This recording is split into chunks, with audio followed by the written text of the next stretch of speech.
क्या उत्तर प्रदेश भर्ती प्रक्रिया कैंसिल हो जाएगी? उत्तर प्रदेश भर्ती प्रक्रिया में बहुत सारे अभ्यर्थियों को जॉइनिंग लेटर भी मिल गए हैं और यहाँ पर हाई कोर्ट का एक बहुत बड़ा जजमेंट सामने आ रहा है।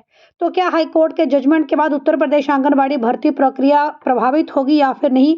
सारी जानकारी पाने के लिए वीडियो को लास्ट तक जरूर देखें। आंगनवाड़ी कार्यकर्त्री पद के लिए ग्रेजुएशन या पोस्ट ग्रेजुएशन की कोई अनिवार्यता नहीं है, यानी 10th और 12th पास कैंडिडेट यहाँ आवेदन कर सकते हैं और जो मेरिट लिस्ट है उसे भी 10th पास और 12th पास के नंबरों के अनुसार ही तैयार किया जाए, ऐसा हाई कोर्ट का निर्देश जारी किया गया है। इलाहाबाद हाई कोर्ट के द्वारा आंगनवाड़ी कार्यकर्त्री पदों के लिए जो भी चयन प्रक्रिया है उस संबंध में ये निर्देश जारी किए गए हैं। देखिए, इससे पहले हमने आपको वीडियो बनाकर भी बताया था जिसमें हमने बताया था कि पहले बीपीएल अभ्यर्थियों को लेंगे, फिर एपीएल अभ्यर्थियों को लेंगे, फिर बीपीएल में भी विधवा कौन है, परित्यक्ता कौन है, इस तरह के जो है वो क्राइटेरिया रखे गए हैं। यानी बीपीएल था, एपीएल था, उसके बाद 10th 12th के नंबर थे, तो इस तरह से मेरिट बन रही थी। आप लोग कमेंट करके बताएं कि जो आपके जिले में मेरिट बनी है वो किस तरह से बनी है। वो बीपीएल, एपीएल, उस वार्ड का निवासी होना, 10th 12th के मार्क्स के अनुसार ही बनी है या फिर इसमें कोई चेंजेस थे? क्या आपकी मेरिट लिस्ट में ग्रेजुएशन या पोस्ट ग्रेजुएशन के नंबर जोड़े गए थे या फिर नहीं? देखिए, यहाँ पर एक आंगनवाड़ी सहायिका हैं, उन्होंने ऑनलाइन रजिस्ट्रेशन किया है आंगनवाड़ी भर्ती प्रक्रिया में, उत्तर प्रदेश आंगनवाड़ी भर्ती प्रक्रिया में। लेकिन उनका ऑनलाइन रजिस्ट्रेशन कैंसिल कर दिया गया क्योंकि उनको ये बोला गया कि आपने ग्रेजुएशन और पोस्ट ग्रेजुएशन के डॉक्यूमेंट्स अपलोड नहीं किए।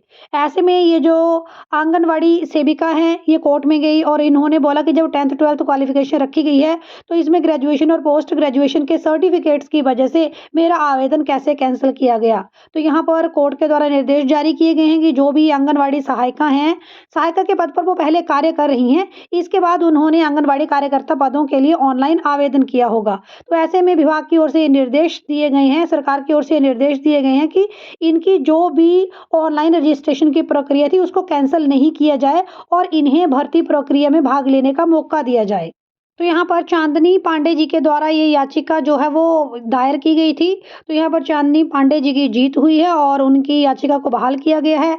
तो इस संबंध में यहाँ पर विभाग के द्वारा निर्देश जारी किए गए हैं। तो यहाँ पर कोर्ट के द्वारा ये निर्देश दिए गए हैं कि जो चांदनी पांडे जी हैं, इनको इनकी योग्यता आंगनवाड़ी सहायिका के रूप में इन्होंने कैसा कार्य किया है, कैसा प्रदर्शन किया है, इनकी हाई स्कूल और +2 के अंकों के आधार पर मेरिट तैयार की जाए। यानी अगर इनका अच्छा 10th 12th में मार्क्स हैं, ये बीपीएल में है, एपीएल में है, कुछ इस तरह की कंडीशंस को ये फुलफिल करती होंगी, तो यहाँ पर विभाग की ओर से इनके लिए मेरिट लिस्ट तैयार की जाएगी और आगे इस संबंध में कार्रवाई की जाएगी। तो अगर आप में से कोई अभ्यर्थी ऐसा है, अगर आप लोगों को लगता है कि आपके जिले में मेरिट लिस्ट बनी है 10th 12th बीपीएल, एपीएल के अनुसार, तो ठीक है। और अगर आपको लग रहा है कि 10th 12th इसमें ग्रेजुएशन के नंबर, पोस्ट ग्रेजुएशन के नंबर भी जोड़े गए हैं और ग्रेजुएशन और पोस्ट ग्रेजुएशन के नंबर जोड़ने की वजह के कारण आप आंगनवाड़ी भर्ती प्रक्रिया से बाहर हो गए हैं, अगर ऐसा कुछ है तो आप लोग भी कोर्ट में जा सकते हैं। आप भी याचिका दायर कर सकते हैं कि हमारे क्षेत्र में आंगनवाड़ी भर्ती प्रक्रिया हुई है, यहाँ पर 10th के मार्क्स, 12th के मार्क्स, ग्रेजुएशन के मार्क्स, पोस्ट ग्रेजुएशन के मार्क्स जोड़े गए हैं, फिर मेरिट लिस्ट तैयार की गई है और मेरा चयन नहीं हुआ है।